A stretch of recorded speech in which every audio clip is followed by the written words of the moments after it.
Hi, good evening. Steve Adler. Got a minute. This is where we go through the numbers over the course of the day. So we're going to hit those. We're going to talk about what they mean.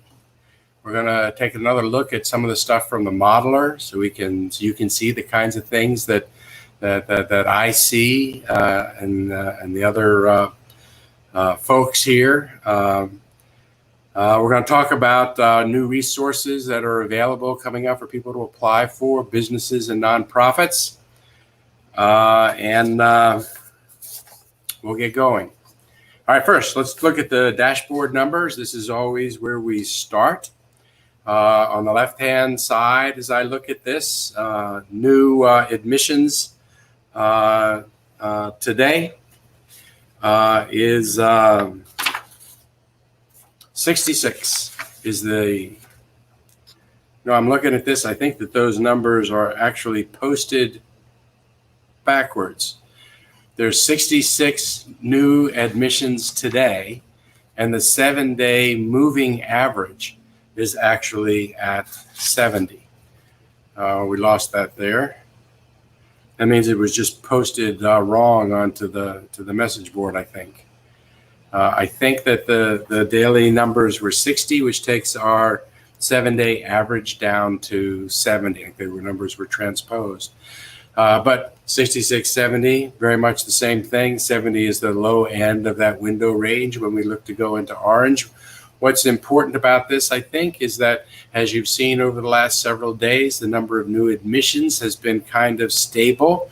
Yesterday, the number was 66. The 7-day moving average was about 72.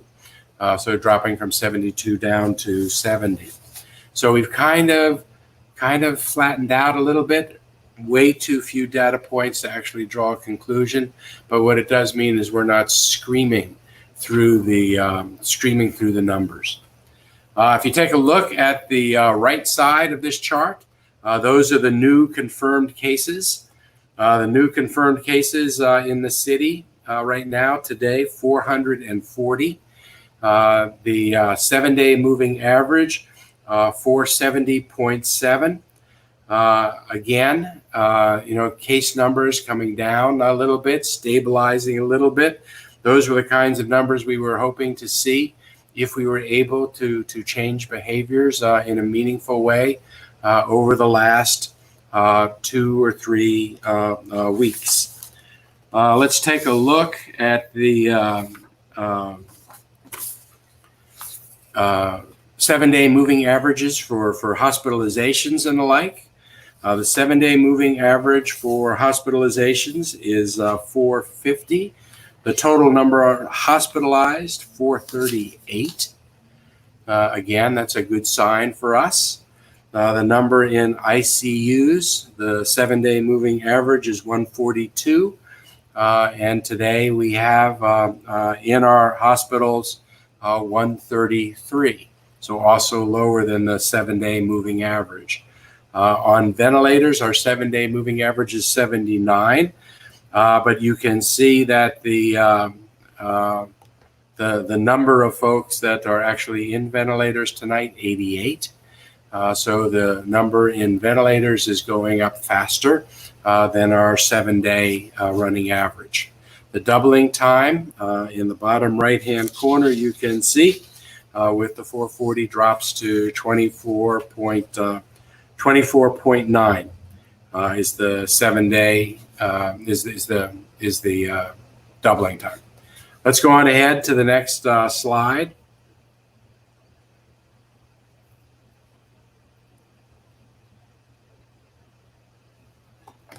And I've gotten confirmation.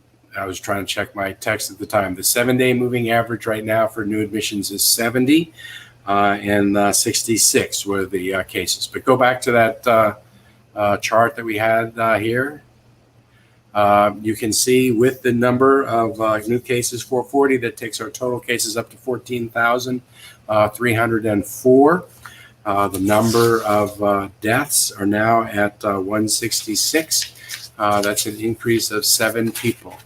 You know, we've had in the last 5, 6 days, 4 or 5 days with numbers close to that. A lot of people have passed away this week. Thoughts and prayers with their families. The green numbers in the middle are the daily numbers for hospitalizations, ICUs, and ventilators. We went over those numbers when we talked about the 7-day moving averages. Again, some hint that things are leveling off. Let's take a look at Dr. Escott's chart with the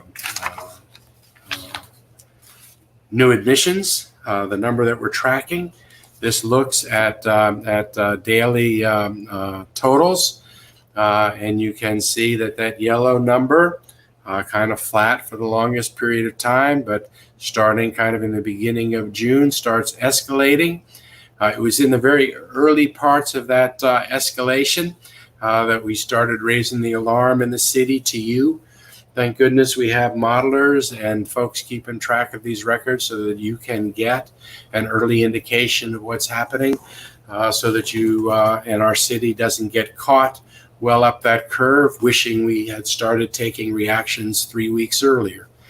As you look at that yellow line, it's heading up, and then right at the tail end there, it started out steep. It's kind of flattened out right now. Way too early to get a trend.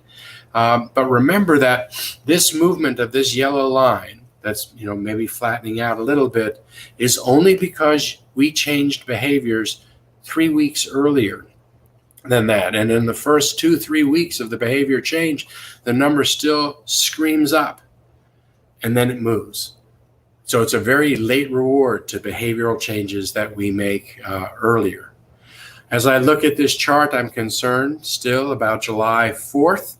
That July 4th weekend, if people were doing a lot of barbecues, getting together with neighbors and friends, having pool parties, things that we might not have seen, we'll see that number change. We'll see that number spike and move.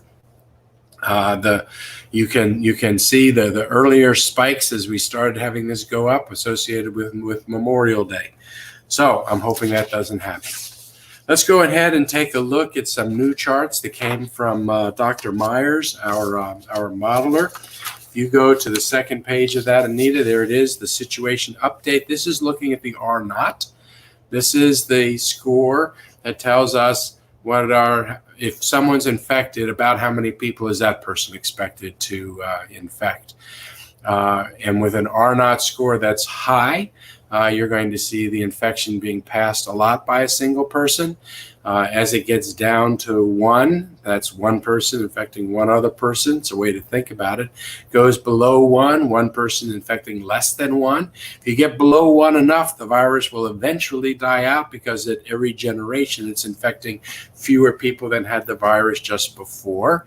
And you can see how high we were when we were in March. We did the stay at home. It came down. It dropped below 1. And we were able to really tamp down the virus. But we started changing policies in May. And when we started changing behaviors in May, the infectivity started going up through June. That number in June reflects the highest peak, reflects the move from stage 1 to stage 2 and opening up businesses, stage 2 to stage 3, and Memorial Day is that highest peak.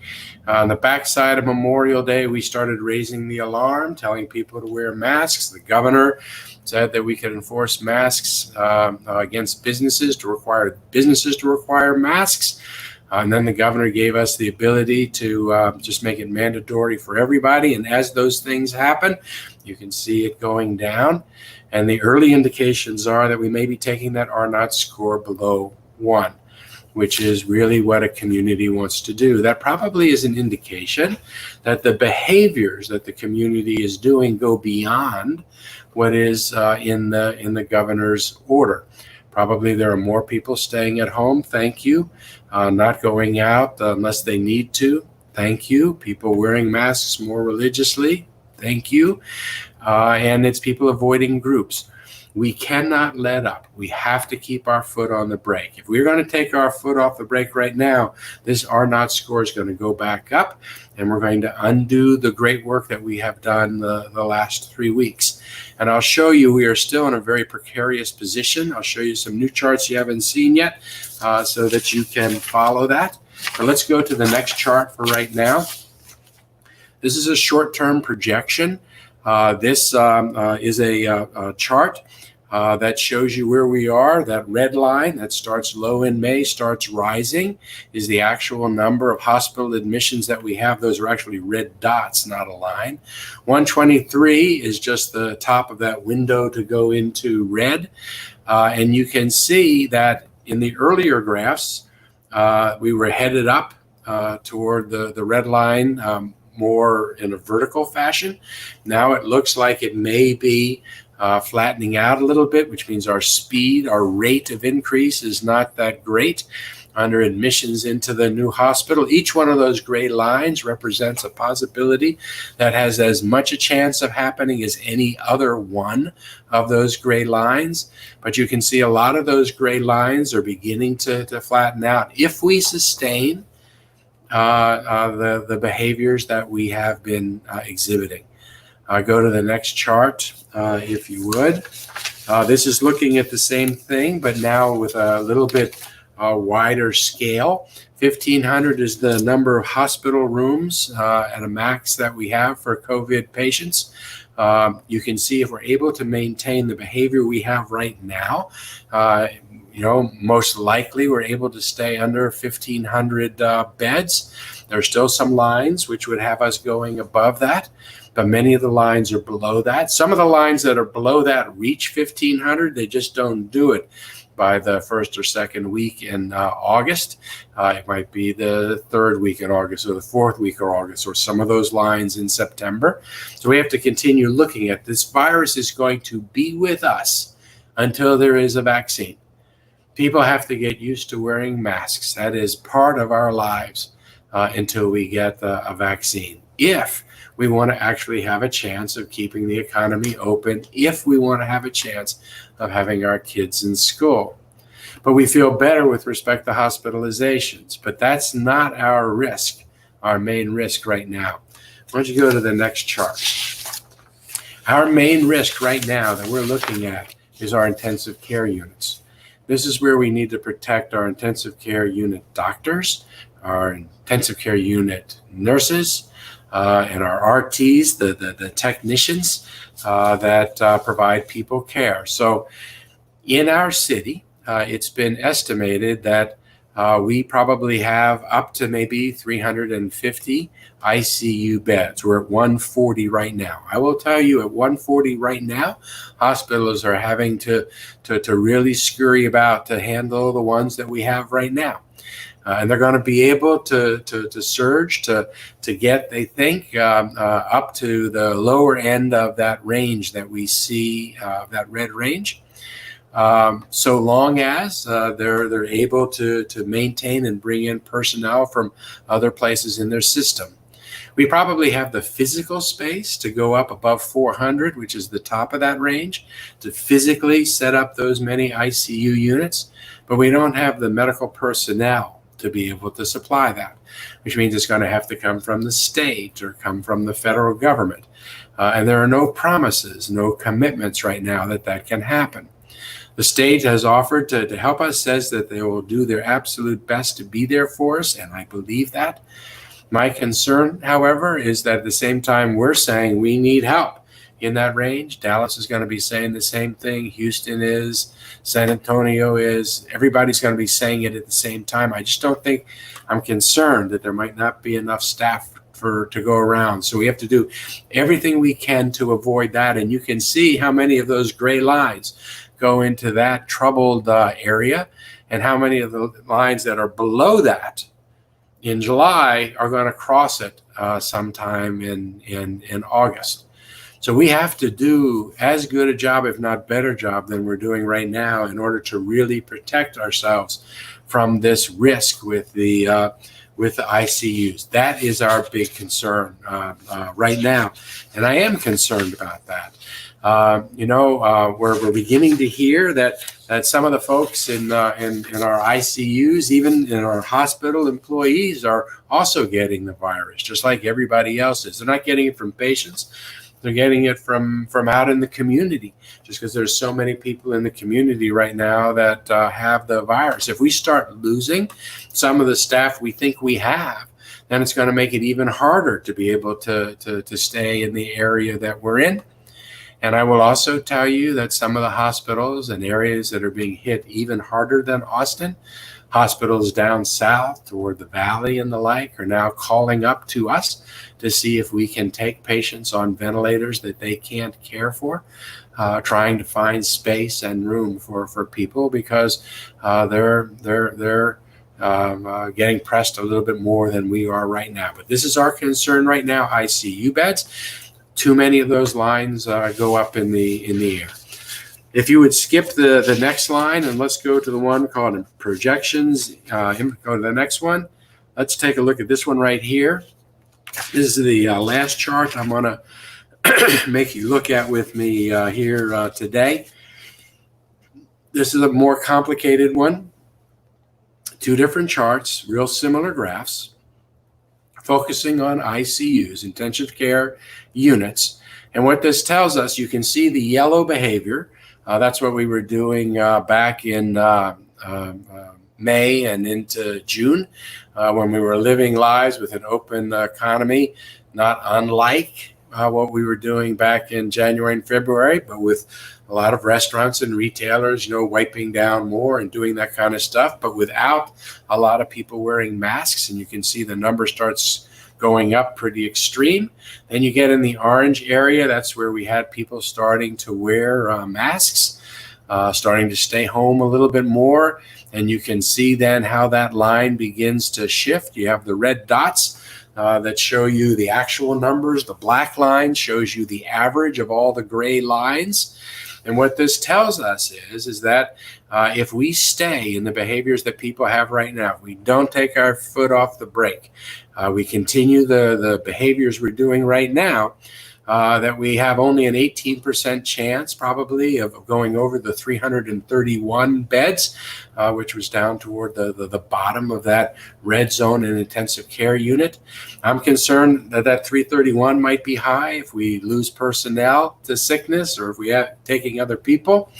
But to be 95% sure that we're not going to overrun our ICUs, we would need 487 ICU beds, and we don't have staff for that. And that's if we just stay in the orange behavior. That's assuming that 32% of patients that have COVID end up in our ICUs. That's just an assumption that the modeler makes based on practice, because there's a range. Could also be that 40% of the patients that come into the hospital, end up using the ICU. That puts an even bigger demand on our ICUs if 40% of our patients are going to end up there instead of just 32. And that's what that second graph shows us. Because if that's the right assumption, then we have a 34% chance of exceeding the 331 beds.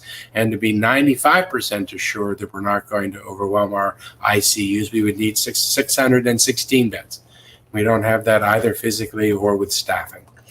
So this is why we have to maintain the behaviors that we're on right now. People have to show discipline to keep us going. Please keep up the practices. Please stay home if you can. Wear the mask. Don't go to big gatherings. Let's tamp down this virus. Let's protect the doctors and nurses in our ICUs. All right, those are the numbers and the data and the charts I'm going to show you today. I want to remind you that tomorrow, 10 a.m., there's a multilingual conversation that's taking place in like 5 different languages on our Facebook page. This long link that you see at the bottom of the page, we're going to post it onto the Facebook page so that you can click. You register for that so that you can call in and be part of the conversation to talk about COVID. 5 different languages, should be really good. 10 o'clock tomorrow, Saturday. All right, I want to talk a little bit about some relief that might be available for some of the small business and nonprofits that are struggling with an economic impact of COVID. The Economic Development Department of the City of Austin launched 2 recovery grants this week. There's the Austin Small Business Relief Grant. Applications are open until July 24th. These were approved by City Council resolution on May 7th and funded with about $10 million from our CARES funding. An additional $6.5 million was added on June 4th. You can apply for this. Applicants may apply for up to $40,000 for their business needs, including rent or payroll or other economic needs. Applications open through July 24th. We also have the Austin Nonprofit Relief Grant. Deadline also July 24th. The City Council approved and took $6 million from the CARE funding, created the Austin Nonprofit Relief Grant called the Anchor, Austin Nonprofit and Civic Health Organizations Relief, which spells out Anchor. I love when they name ordinances like this, easier for me to remember. And then the council added another $350,000 on June 4th.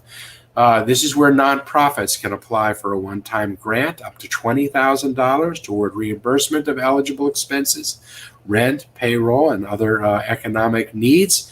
Funding nonprofits that are just doing incredible work in our community now more than ever. We need them to be able to survive so they come out the back of this virus, and there will be eventually a back of this virus.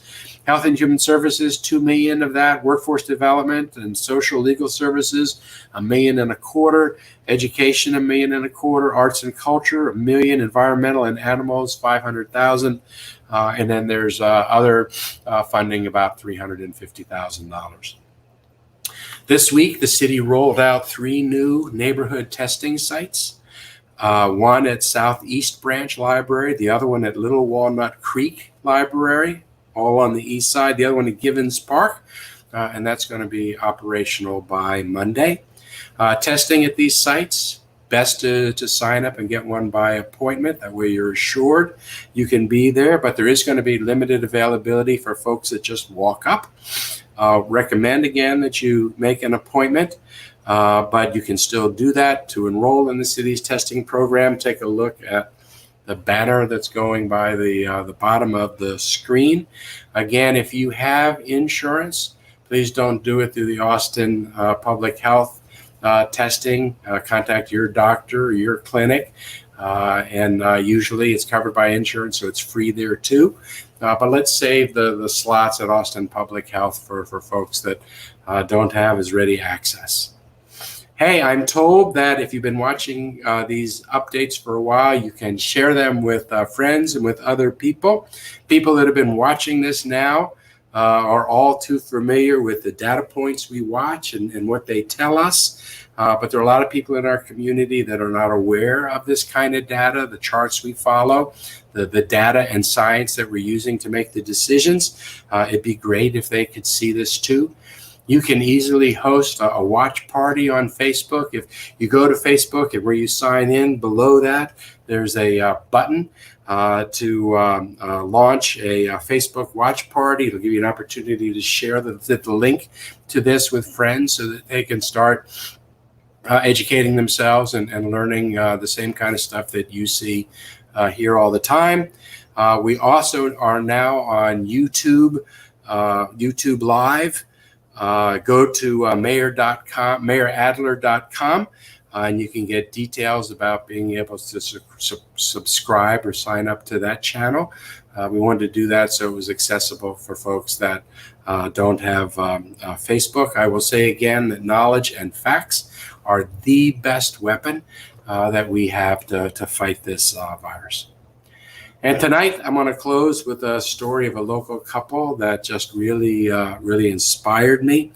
I love the Fred Rogers quote, instructing children to look for the helpers. Look for the helpers. I remember that. But anyhow, COVID-19 is a crisis. It's one that's hitting the Hispanic community especially hard, as we've talked about. Jason Rubio and Diana and Zaldua decided to help, to be helpers.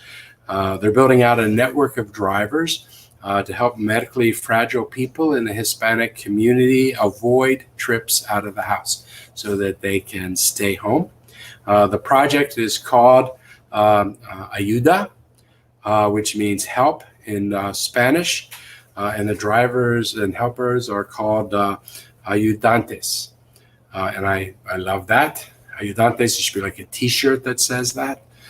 They use Facebook to coordinate going out and picking up groceries and prescriptions and running other errands and chores for folks that really shouldn't be leaving their homes. It's a Facebook group instead of an app because many of the folks that might use this service are not using those kind of service apps, but might have better access to Facebook, more geared to Spanish speakers. Facebook more widely used in that community. Anyhow, Jason and Deanna are volunteering their time and resources to build out this effort, and here they are making one of the countless countless deliveries that they're making. And if you'd like to be an ayudante yourself, otherwise get involved, there's a banner here at the bottom of the screen. Please help out. Deanna and Jason, thank you for this. This is what community is about. You guys, you too, please be safe. And everyone else. Good night, take care, and you be safe too.